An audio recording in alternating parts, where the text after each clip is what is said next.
President Trump is in Paris this morning for 2 days of commemorations around the 100th anniversary of the end of World War I. Mr. Trump says he wants a strong Europe and that the allies must be fair in sharing the cost of that defense.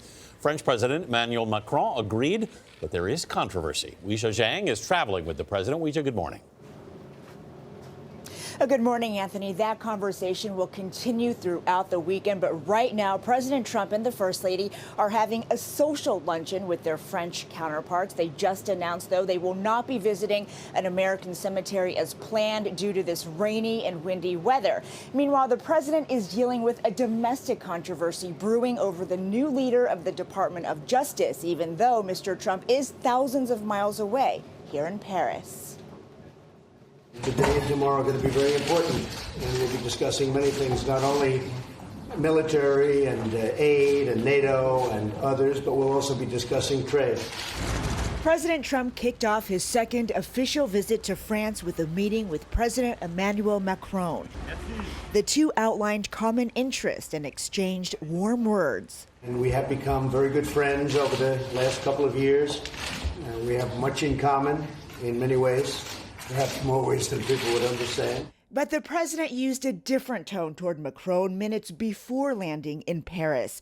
While still aboard Air Force One, he tweeted, President Macron of France has just suggested that Europe build its own military in order to protect itself from the U.S., China, and Russia. Very insulting, but perhaps Europe should first pay its fair share of NATO, which the U.S. subsidizes greatly.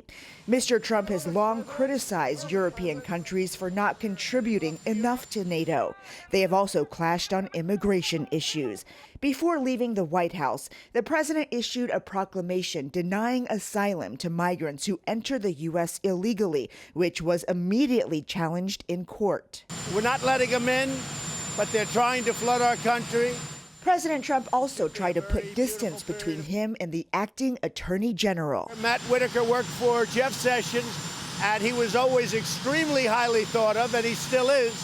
But I didn't know Matt Whitaker. A contradiction from what he said last month on Fox News. But I can tell you, Matt Whitaker is a great guy. I mean, I know Matt Whitaker, but I never talk about conversations that I had. Whitaker will now oversee Special Counsel Robert Mueller's investigation into Russian meddling in the 2016 election. Democrats are calling for Whitaker to recuse himself because he has publicly criticized the probe before. I think that, fundamentally, this investigation by Bob Mueller needs to be limited. And in an interview to air this Sunday on Face the Nation, House Democratic leader Nancy Pelosi said she thinks Whitaker needs to step aside. I think that he should recuse himself for any review of the investigation because of statements he has made already in the public domain. When asked if Whitaker was picked to rein in the investigation, the president said this. What a stupid question that is. What a stupid question. President Trump tried to clarify his relationship with Whitaker in a couple of really early tweets, saying that he knew Whitaker as the chief of staff to former Attorney General Jeff Sessions, but not socially.